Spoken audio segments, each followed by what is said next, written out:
Come round, children, I'm about to tell you a tale. Hello, and welcome to the Weeder Life podcast. I'm your host, Erica Weederlight, and I am the CEO and founder of Weederlight. I help humans who feel inadequate, broken, self-conscious, and shamed around their sexuality to reclaim their aliveness, their power, and to have a renewed relationship to pleasure while preparing themselves to feel hella confident to date others and themselves.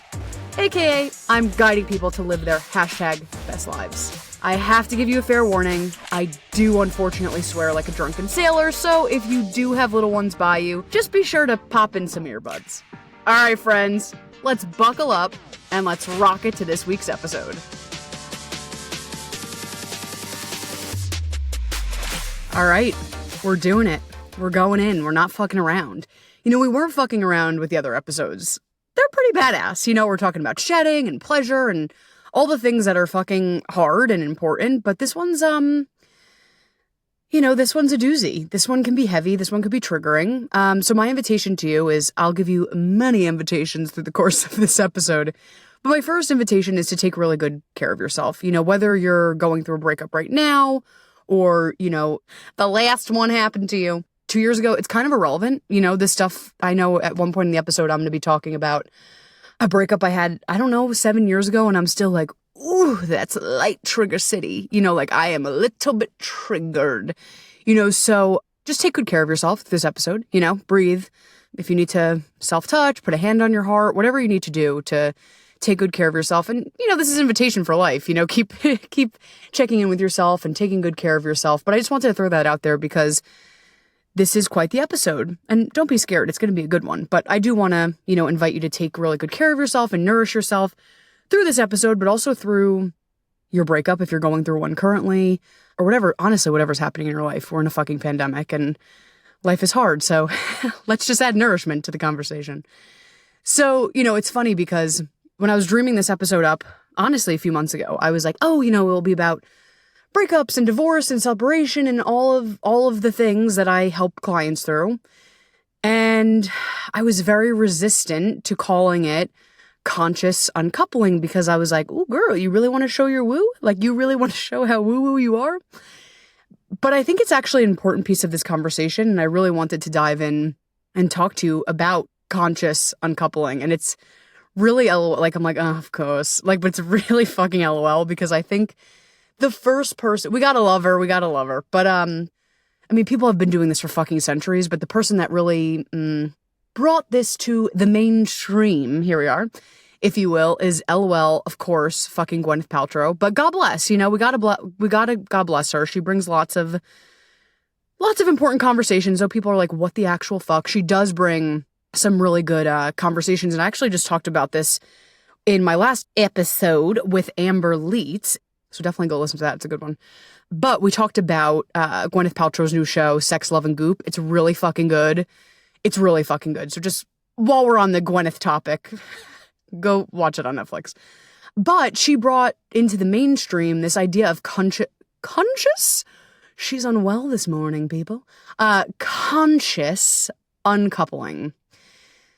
And you might be like, what the fuck is that? And I was like, all right, let me get real here and Google it so I don't have to explain it on the spot.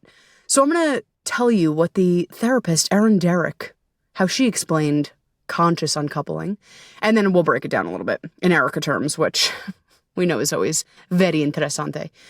So therapist, Erin Derrick, she kind of really celebrates and, really works in this realm of work. So she says that conscious uncoupling is this like intentional and respectfully deciding on a future path for your relationship when it does eventually come to a close, if it does. And, it's a great thing. It offers a space for people to speak in a more structured way that's helpful for all involved.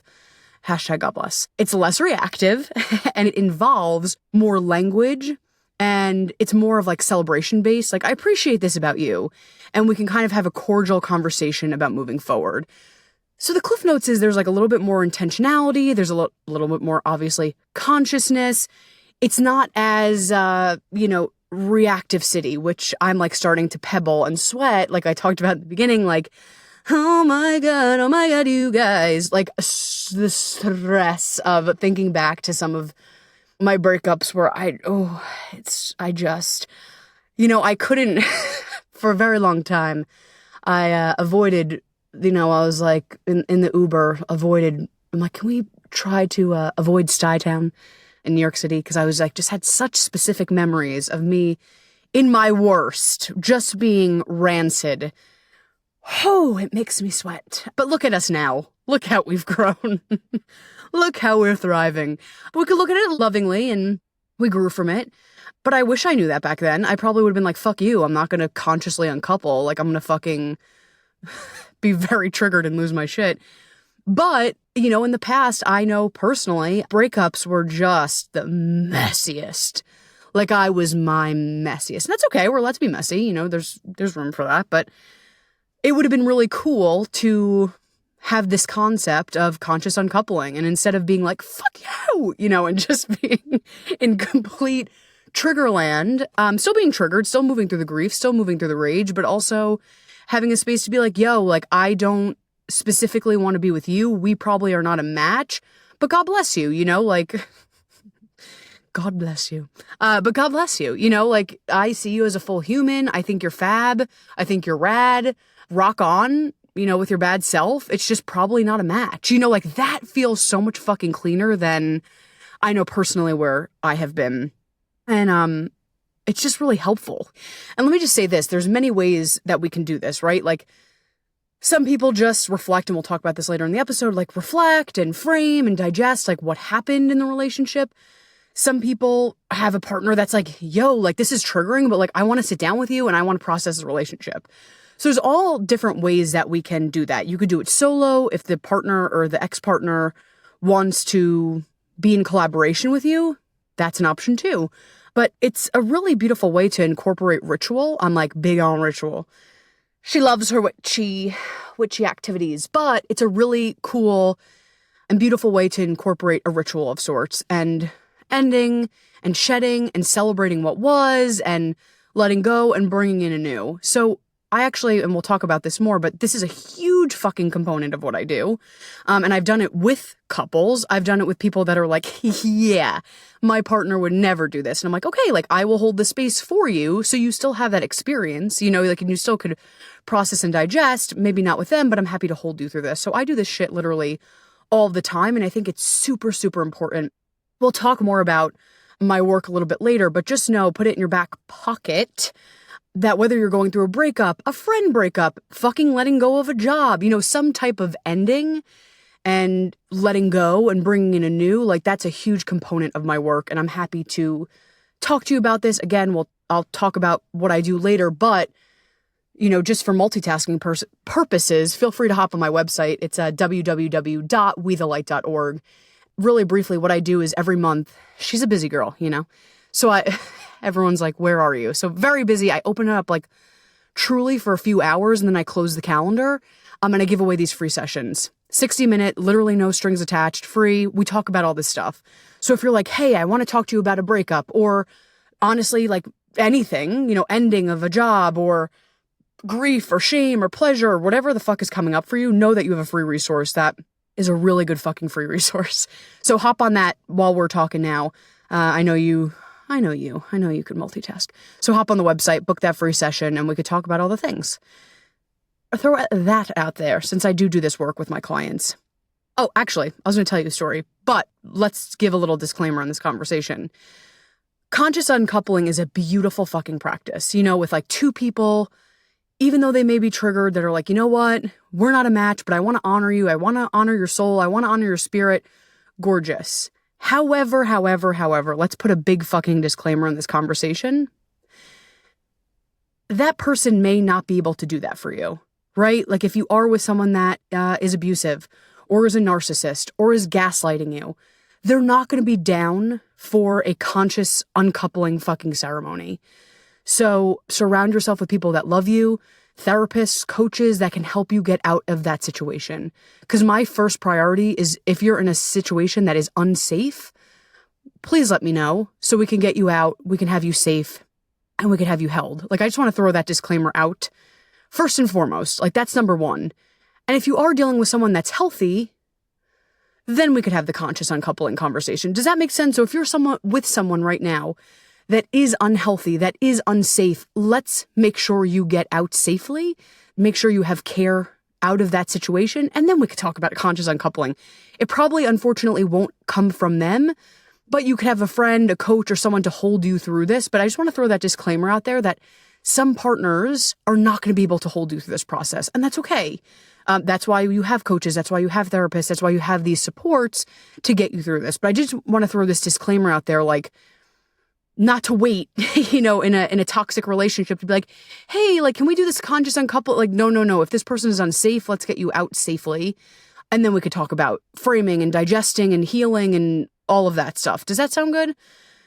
Cool. And that's why I wanted to frame it as well, as regardless if your partner is healthy or not, they might not be down for this. So that's why you do have space holders like myself to hold you through processes like this. Just wanted to throw that out there. So story time. I'm like, come round, children. I'm about to tell you a tale. So it's really funny. And actually, this is, my ADD is so bad. So we're going to throw back. I'm like, wait, one more before the story. I'm really trying to tease you on the story. And the funny thing, the story is actually not that good. It's just like that's cool. And I'm like really teasing you for a subpar story. But it's all right. It's all good. It's all part of the journey.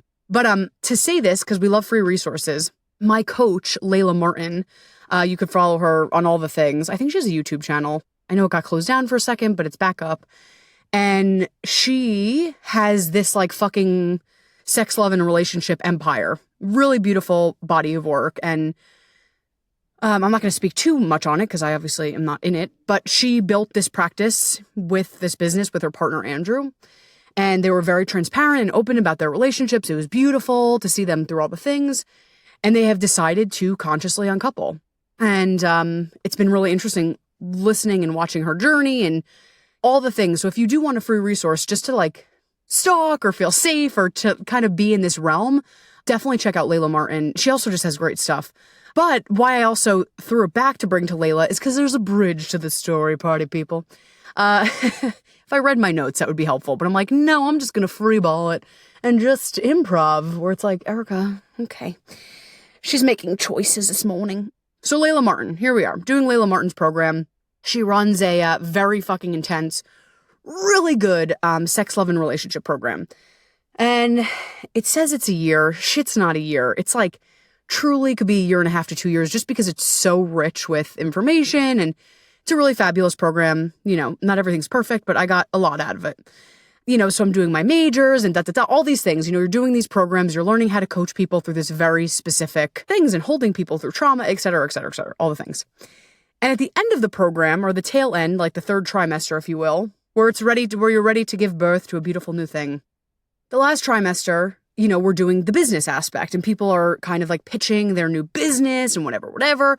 And remember, this was a sex, love, and relationship program. So I am with this cohort of humans, and they are being sex coaches, and I'm seeing them, like wearing their cheetah print, and I'm like, yeah. And for me, I was like, I'm not ready for that. It's a little too vulnerable.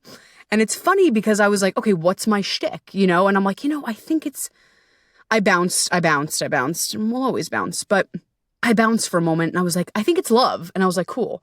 But here's the deal. You know me, like, just by listening to this fucking podcast, I'm a shticker. Like we made up a word, but I live for a shtick. Like I live for a theme. I remember I would tell my friend Kaylee when we'd go out, I'd be like, okay, Kaylee, what's the theme for the night? She's like, I hate when you ask that question. Stop always asking me this. But I'm like, oh, what's the theme? Like we love a theme. We love a vibe. Like we love the whole thing. So it's like, as you can see, like Erica Wiederlight, we the light. Welcome to the Weeder life. Like we need it to be cohesive. And so everyone's, birthing these like really sexy, cool programs. And my ass is like, by George, I got it. My friend's like, what? And I was like, and okay, just picture like all of these, like sexually awakened women, teaching really cool things. And it's just like Burning Man, cool vibes. And here I am. I'm like, I got it. I got my business model. And I'm like, I am the breakup bubby. And me and my friend were like, yes, that's it. And it came from a good place. I was like, I am the breakup bubby. I'm like, I usher people in through their breakups and I hold like a bubby. I bring them back to life. I hold them. I brush their hair, not like virtually, brush their hair. Like I nourish them like a bubby. And we were like, this is the fucking best idea. We were jamming out on this idea. We're like, the breakup bubby. I saw the merch. I saw the TED Talk. Like, I was like, we're in. I am the breakup bubby. And I remember I told, so me and her jamming out on this. And I told a friend and then I told my teacher. And she was like, non-reactive. And I was like, I don't think she's getting the concept of the breakup bubby. And she was like, yeah, that's interesting. I was like, oh, why do you hate the breakup bubby? And she's like, what? This is a sidebar for another day. So the cliff notes of this story, we actually could talk about but another day, but it's interesting. She's like, why are you not allowing yourself to be seen like sexually and in your power? Like, why is your shtick to be a cute, cozy old Jewish woman?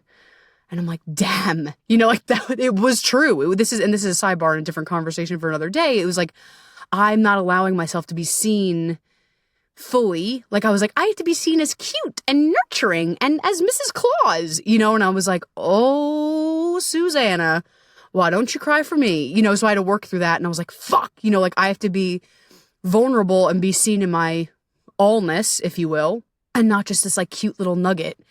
But the point of that story, and again, like the actual like lesson of that story applies for a different convo. But what's funny is I was like, all right. I'm going to be seen in all of myself, all of the things. But the breakup bubby still lives, which is so cool and I'm really and that the cliff notes of this story is too late. But the cliff notes of this story is it's awesome that I can usher people in and I can, as a coach, show up as different archetypes. I can show up as the coach. I can show up as the queen of love. I can show up as the breakup bubby when they're like, Erica, I just want to fucking cry during this session. I'm like, come, my love. Yep. Let's just nurture yourself. So I just wanted to shout out that, it's funny because I was like, yeah, fuck the breakup bubby. But the breakup bubby, she's like, no, bitch, I'm still coming at. Like, we're not going to give a TED Talk on the breakup bubby potentially, but we're going to be here. Like we're going to help people usher through their breakup. So I just wanted to pay homage to the breakup bubby. And as I'm talking about this, I'm like, it's cool that she resurfaced and she came back. It's really, really quite interesting how that works. So I wanted to jump in. There's lots of fucking things to talk about. This could probably be a 3-episode guy, but let's just like jump in and just start talking about the things. And like I said, I wanted to really make this episode super rich with information. So if you need to pause, if you need to take notes, if you need to stop, if you need to message me on Instagram and be like, what the fuck do you mean by that? Like, take your time with this. Don't feel like you have to binge it. I mean, you can binge it, but take your time. I'm going to be throwing lots of things your way and take what sticks and leave the rest. Let's talk about a really important topic. And, something to reflect on is whether the relationship was fucking fabulous, whether it was bad, toxic, regardless of that. I'm not, we need to talk about that. Of course, we need to digest all of that. But for this particular point, like we have to remember that regardless the flavor of the relationship, you created a world with another person. Throughout this conversation, P.S., I'm going to say person. But if you're in a polyamorous relationship and there's relationships and, there's letting go with few people, keep that in mind. But here I'm just going to say relationship or partner, but take what fits if it's partners or if you're going through a friend breakup and a partner breakup, all good. Just wanted to throw that out there. Use and copy and paste what works for you and let go what doesn't. So there was a universe that was created between you and this other person. And again, whether it was bad, whether it was good, whether it was fabulous, it is now gone. And that's really fucking painful. My next invitation is to create a world and to recreate your own life. And that feels really fucking exhausting. That feels really overwhelming. But my suggestion is let's look at this as exciting. There was, I should say, a rhythm, like music. Like a rhythm and a jam that has been set up, like I'm bouncing over here, but like there was a rhythm, there was a flow in the relationship. And even if it wasn't structured, like as structured as we go to, a steakhouse every Thursday, there was some kind of ebb and flow. There was a rhythm in the relationship. So my suggestion to you is it's really painful and it feels really stark when you go from a rhythm, a flow to silence, to stillness. So first, let's sit in the stillness, let's be with the stillness. Let's be uncomfortable in the stillness. And then we slowly, when it feels safe, have to pick it back up and pick the rhythm and pick, but not with that person. So what does that rhythm look like for you? Maybe I'm throwing out silly examples, but maybe every Thursday I go to Soul Cycle. Maybe I put myself every month in a free book club. Maybe I go on a personal date to the museum. You get what I'm saying? It's kind of irrelevant, but I want you to start to, once you have sat with the silence, once you have sat with the stillness, and it feels safe to build up a rhythm, let's build up a rhythm that feels good to you. Like I said, you've created a world with this person, and now it's time to recreate your own life. And sometimes that feels really fucking scary because it's bitch, I don't know. I just watched that Netflix movie because we did, or we just watched that series because we said we would. It feels very overwhelming. So take a deep breath, and bit by bit by bit, we'll start to recreate your own life that you actually really love. And here's an interesting point is there is this amazing, amazing human. Her name is Ginger Dean. Go stalk her on Instagram. She's a psychotherapist. She's fucking amazing. And I think I have everything, every one of her things saved. She's just fabulous. And part of her work is recognizing the pain when a relationship ends. It also brings up, obviously we're digesting, we're processing the pain of the relationship, but we're also realizing and looking at our life and it doesn't feel as full. And I saw this a lot with COVID. I'm going to actually just talk from personal experiences. Blessings to them. They're a great person. It just was not a match, And I saw myself at the end of it, and it was a brief little thing, but at the end of it, but also during it, and we'll talk about this another day, there's these attachment styles of how we attach to other people. And I kind of bounce, when I'm good, I'm secure, but we all have tendencies. I can sometimes be avoidant. And I saw myself through COVID being very anxious because what the fuck else is there to do? What else is there to do? This person, even though it's not a good match, and I knew that, and they're a great person, I just knew it wasn't a match. I was so anxious of it ending because it was something, you know what I mean? And again, great person, but so no shade to them, but it brought a lot of anxiety on because at the time, I was trying my best, to up my pleasure game and to live my quote unquote best life during COVID, but it was fucking hard. You know what I mean? There's some excitement of going over to someone's house and to, ordering dinner and to do there's some fun to that. It felt like you had a life, especially like I said, during a situation like this. And so my anxiety was on overdrive of I don't want this to end. I don't want this to end because it's something. And so what Ginger suggests is, in a way that that you can swing, creating a life that you love, right? Creating a life that you love. So if that thing ends, you could grieve that relationship, but you look and you're I still love my life. My life isn't gone. And so often with partners and partnerships, we put our whole fucking life in their hands. It's easy to, and where it should be, the formula should really be, I'm fucking obsessed with my life. My life is rich. My life is full. I love this person. I'm consciously and mindfully working on a relationship, but they're the cherry on top. And so often I see that we accidentally put our power into that person and they're holding our love. We feel like they have all of our love. They feel like they have our schedule. So my invitation to you is to slowly start, even if you're in a relationship, creating, again, with your means, etc., creating a life that feels really good to you, creating a life that feels really full for you. So you're not as swung and you're not as triggered, even in a relationship, if that person can't hang out tonight. It's oh, damn, that's a bummer, but no problem. I'm going to go do a Zoom call with my friends, or I'm going to have a little spa night, or da-da-da. It doesn't, you know what I'm saying? And then at the end of a relationship, if it does end, you're not as taken. You're that fucking sucks. But you know what? I have a life that I love, and I'm going to keep consciously creating and fighting for a life I love.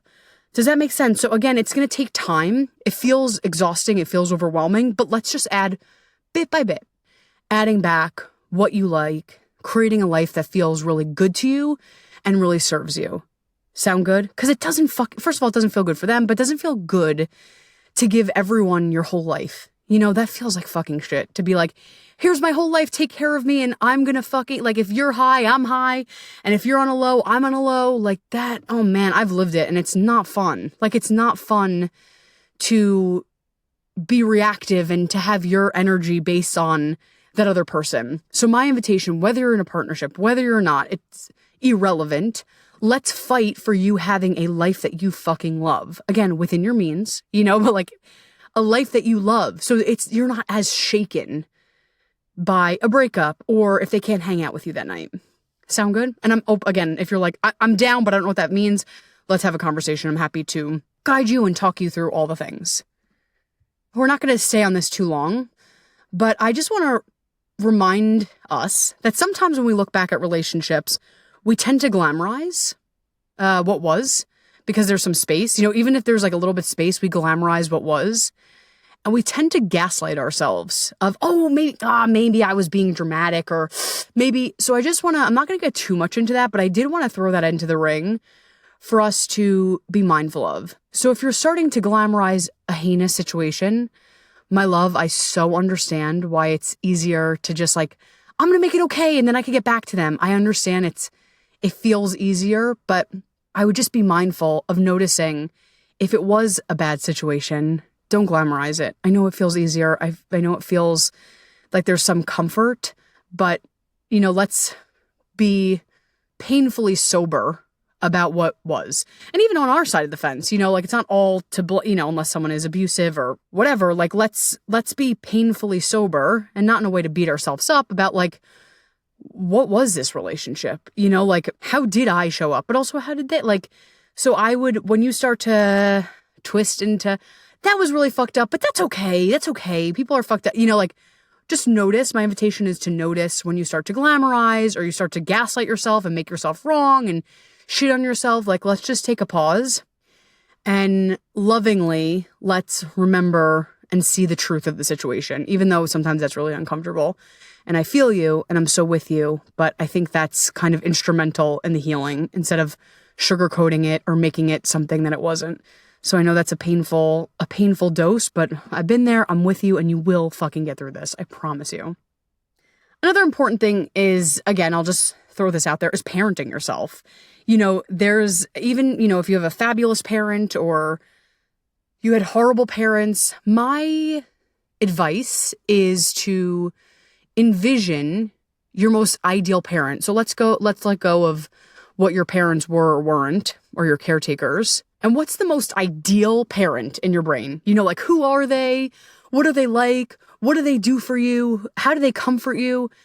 And my, again, invitation, I'm giving lots of them out today, but my invitation is having that archetype come into the conversation. Like, your most ideal parent, how would they nurture you? How would they nourish you? I think the word or the words that we want to play with here is nourishment and nurture. Like right now you need fucking nourishment. Right now you need to be taken care of. Right now you need that like big bear hug. So how would that ideal parent inside of you comfort you?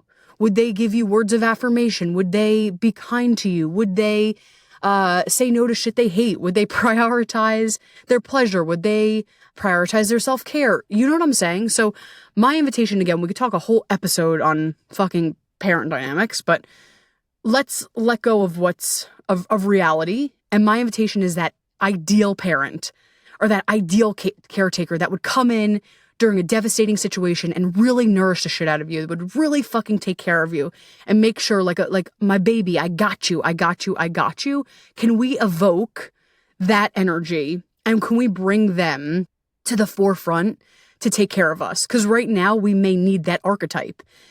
We're going to bounce between a few, but we're going to need that like primal, I got you, baby archetype. So let's invite them in and have them really nourish and nurture ourselves right now. Okay? Go to episode 2. Go to episode 2. There's a whole episode about this. I think it's pretty good. I also have a free ebook about it. You can get it at my website at www.wethelight.org. But you can get it at my website at wethelight.org. But I have a whole episode about pleasure and coming back to yourself, but I do want to throw this also into the ring. Usually when we're with a partner, again, we go on autopilot. Like we can, sometimes we don't, but we can go on autopilot by ourselves. As a couple, we kind of are like, I guess I'm going to the steakhouse again. Like there can be that pattern that shows up. So here is, I just want to make a note of this. Let's start to investigate. And again, go to episode 2, go download the ebook for free on my website. Let's start to investigate what the fuck you like. And there's a whole episode on it. I know I just said this 6 times, but I want to say so many things about this, but just go listen to episode 2. But I'll throw out this.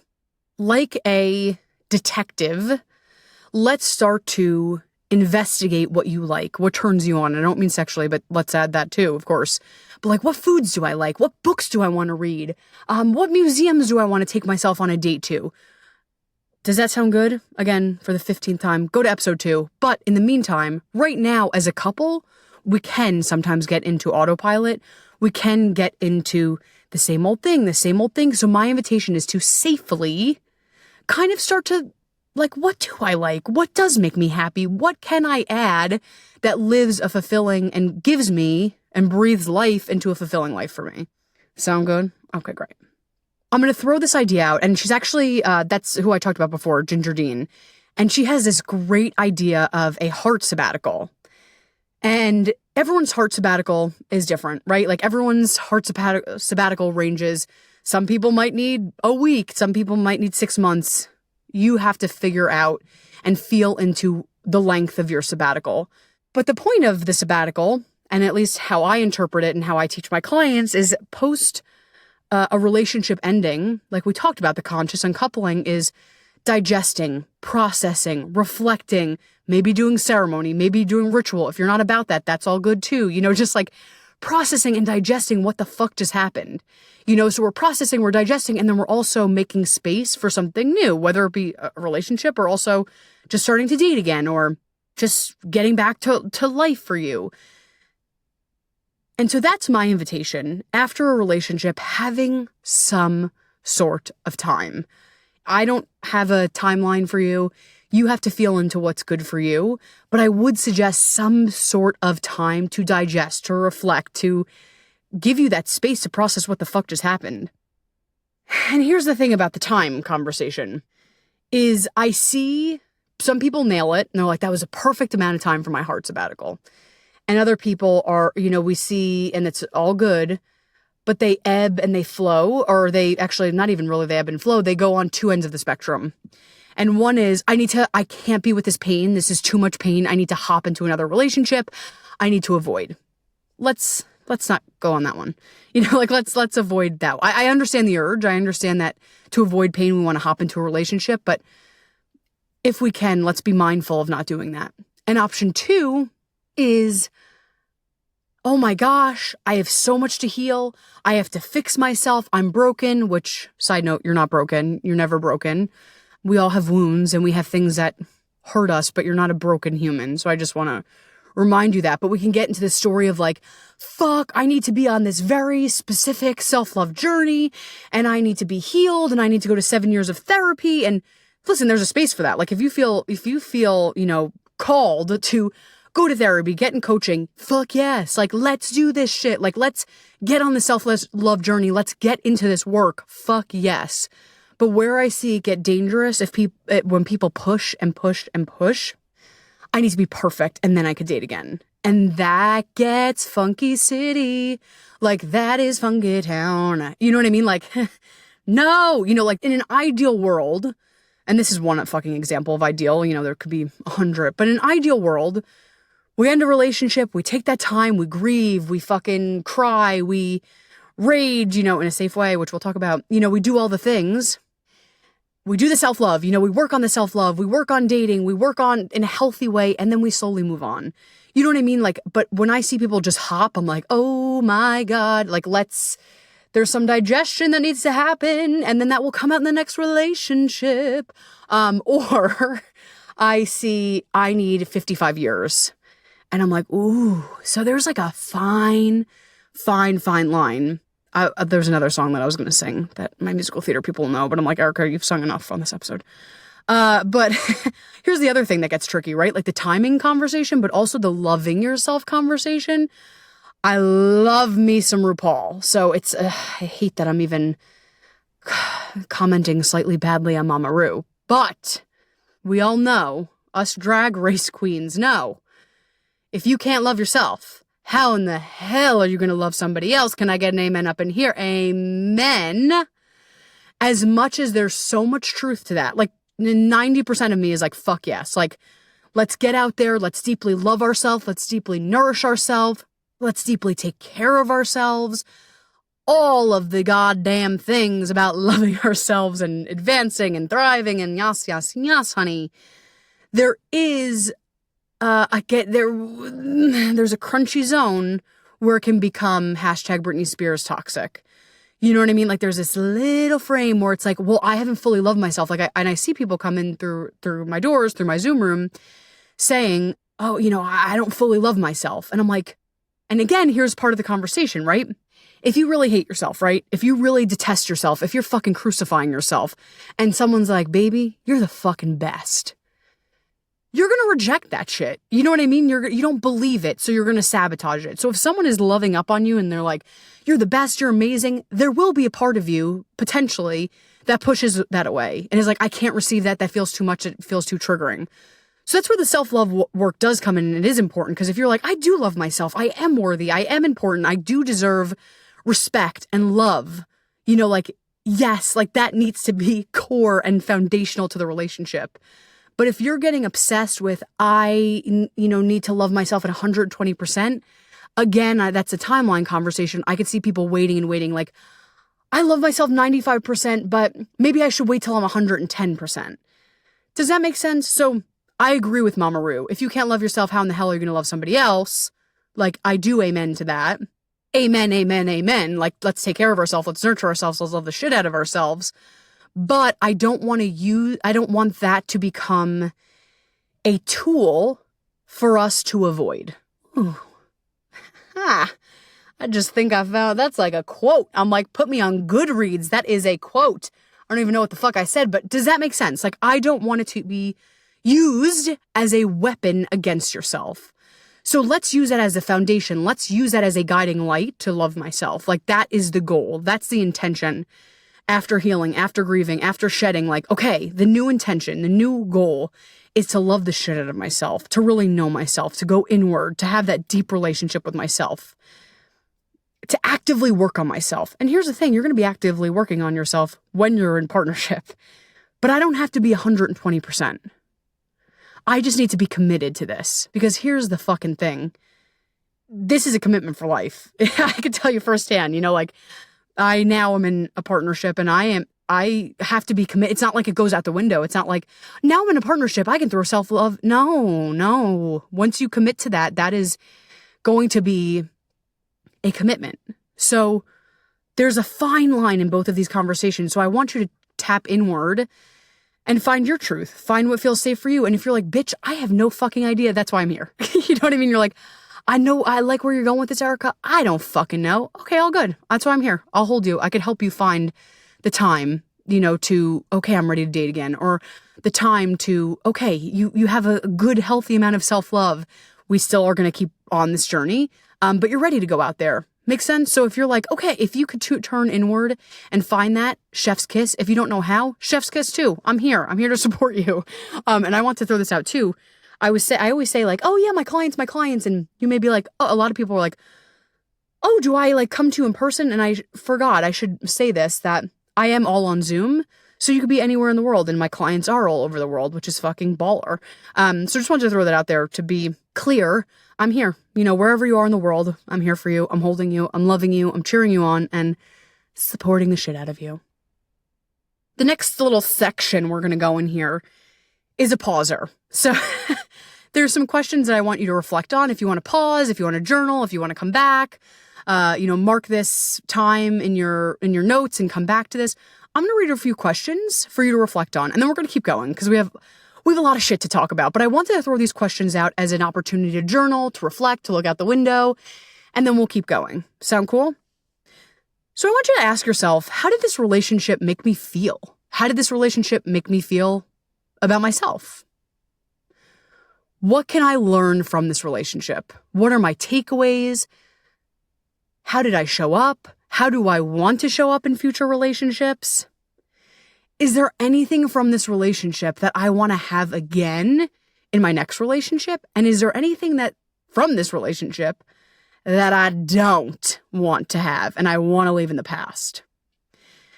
And last, we talked about this earlier, was this a healthy relationship? Or have I romanticized it now that we're not together? Cool. So you could pause that. You could look out the window. I'm a big journal girl. So if you're like, oh, that sparked some shit, can you send me more journal prompts? Yep. Come find me. Come email me. Come Instagram me. And I have way more where that came from, but I didn't want to overwhelm you with all the journal prompts. So I wanted to start with those, 4. Let's get the juice flowing. Let's start thinking. And if you need more, you know where to find me. I want to talk really quickly about making stories in our head. Just in general, let's just start with that. But I see so often after breakups, because so much pain has come and so much fear has come, we start to make stories about love. We start to make stories about partnerships. So often I see people, okay, maybe they get cheated on and they say all men are cheaters, or all, oh, I can't trust women, or, this is regardless of gender, I can't trust love. Love is not for me.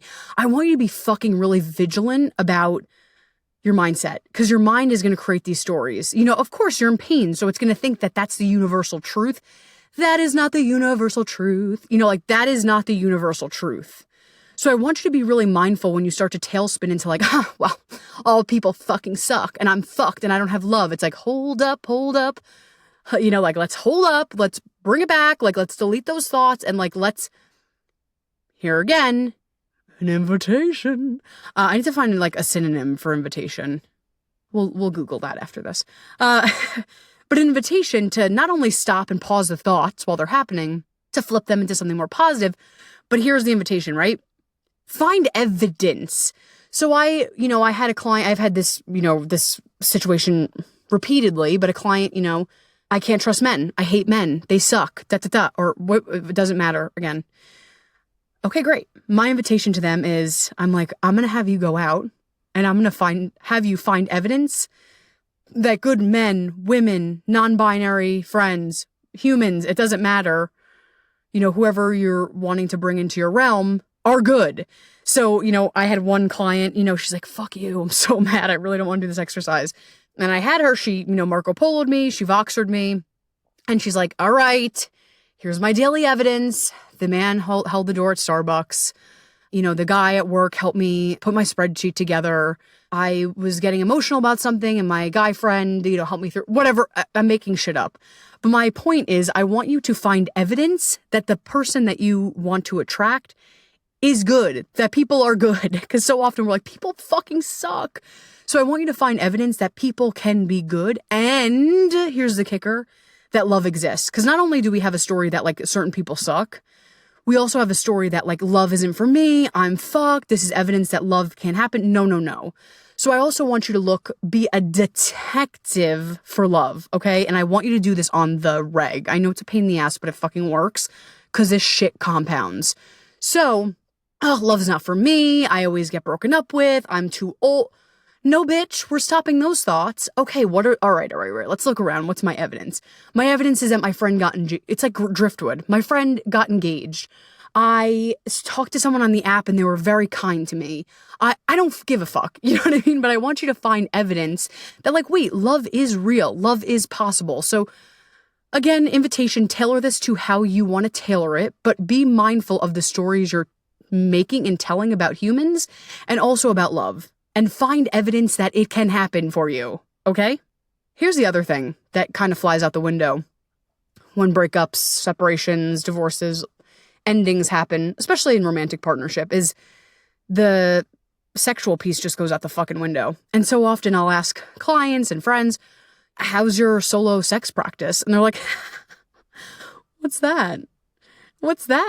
So my invitation is creating a practice that feels good for you. So often I have seen this many times with clients. They're like, bitch, the last thing I want to focus on is pleasure. And I'm like, got you. Maybe sex feels too intense. Solo sex feels too intense. How about maybe, rubbing yourself or gently with a feather? Or how about you take yourself out to a delicious sushi restaurant? We have to feel into what our body needs. And again, pleasure may feel way too fucking intense during grief. But I do want you to start to think, again, we're not going to go too deep into it, but I wanted to throw this out there. How can I create a solo sex practice? Because that's, even if we don't think about it, feels devastating too. Like this person left. My life just changed. I'm creating stories. I feel abandoned. By the way, I don't have sex anymore. You know what I mean? Like there's a lot that gets ripped away from you. So my invitation is to recreate your own sexual solo practice in whatever capacity feels good to you, in whatever way feels good to you. But I want you to take that power back so that you're not giving it to other people. Like this activity or this part of my life is only with someone else. Like, no, like how can I create a practice that feels nourishing to me that I can give to myself and that I have the control and the power over? Okay.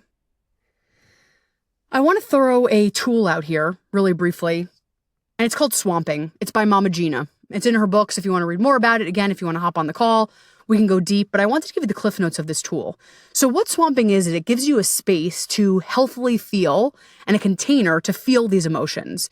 So what I'm going to have you do, and you could get a playlist. I have literally hundreds of them. So DM me, message me, whatever you need to do. I have all these swamping playlists. I'm going to have you put the swamping playlist on. Not now, but later, or you could pause this. And the swamp takes you through rage, grief, and turn on. So what I'm going to have you do is put on first, and you could do, again, you could do 1, 2, 3 songs, or if you need a lot, if you need 2 songs in rage, or just feel into it. But the container is you put on that music, and we start with rage. And we move through rage. So maybe you're stomping. And again, let's be safe to our bodies. I have swamped too hard before. So I want us to, before we just jump into it, be mindful of your body, take good care of yourself and your limitations, okay? But maybe you're beating up a pillow. Maybe you're screaming into a pillow. Maybe you're, like whatever. That's during the rage song. So a safe container for you to feel the fucking rage. Cool? Then we transition into grief.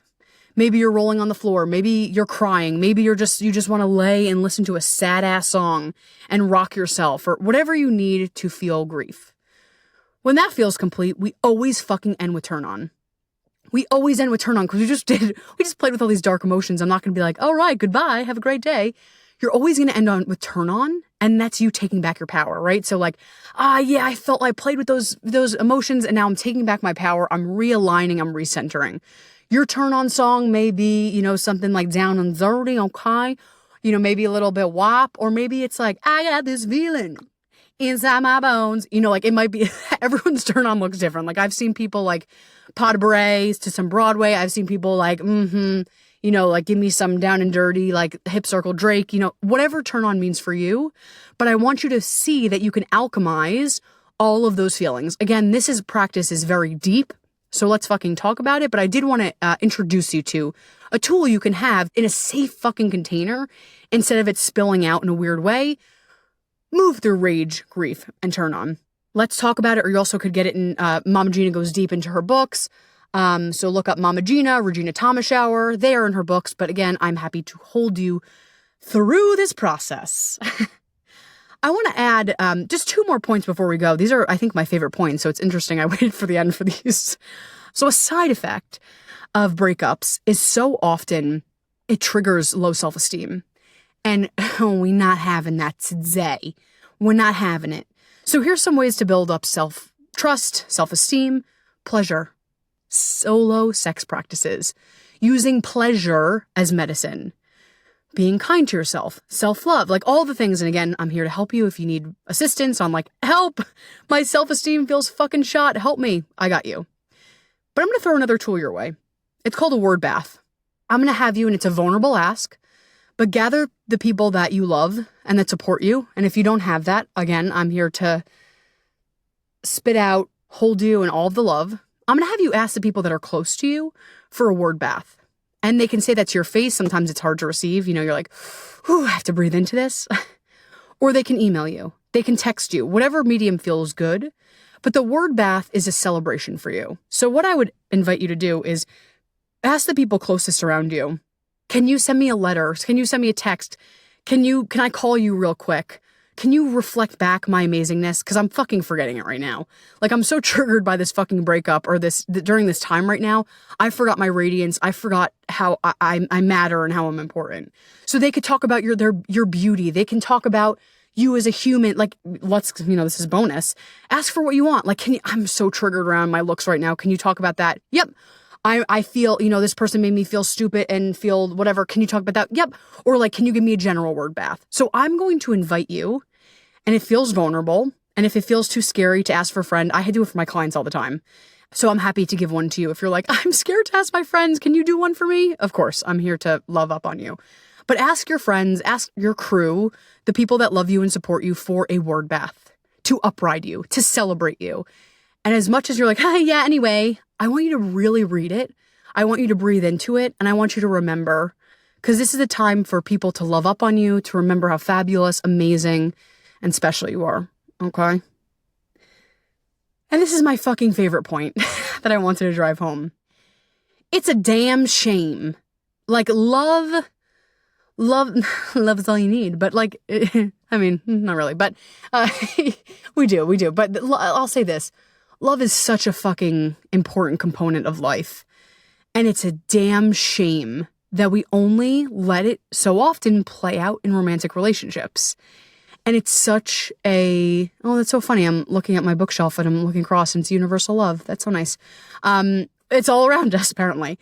But this is this infinite resource that to me is, I don't know, everyone's different, but my beliefs is that one of the reasons that we're supposed to be here and one of the resources that we're supposed to be connected to. So I think it's a fucking shame that we only allow it to come out in romantic relationships. And then when that relationship ends or when that relationship is suffering, it goes away. And that's not how it's supposed to be.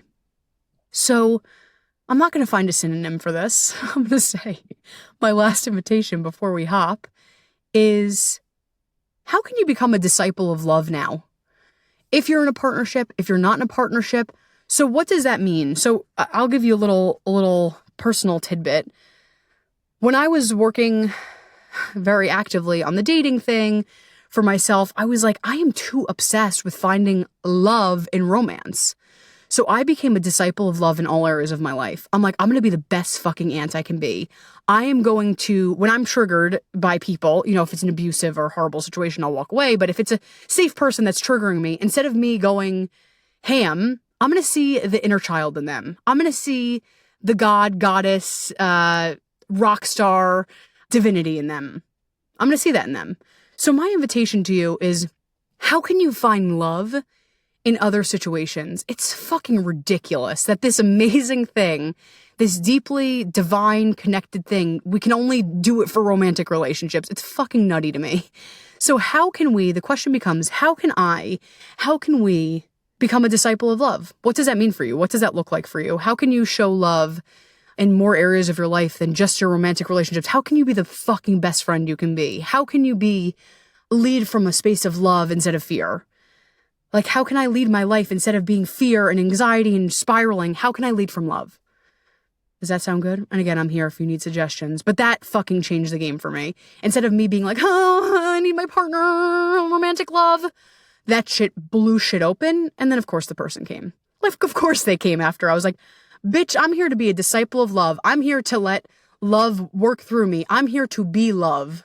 I am love. I speak love. I see love. I am love. Of course the fucking person came in. Of course the person came in. It wasn't crunchy. It was from a place of true open-heartedness. You know where to find me. We talked about a lot today. We talked about a lot when we think about it. So I'm here if you need to digest, process, ask questions. Hit me up on the gram at WeTheLight_LLC, on the website WeTheLight.org.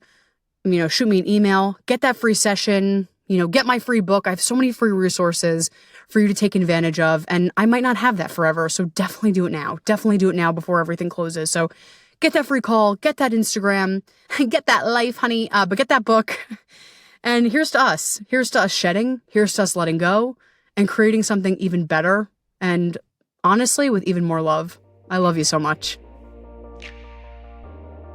thank you. Seriously, thank you so much for joining me on today's episode and on this podcast journey. And if you loved what we talked about today and you know another human who could definitely benefit from what was discussed, I would so appreciate if you would go ahead and share this podcast with them. Don't forget, hit subscribe or follow so you never ever miss an episode. And the great news is you can always follow me, my work, my blog, my podcast on my website at www.wethelight.org. And hey, remember, life is so much brighter when we shine. I'll see you next time.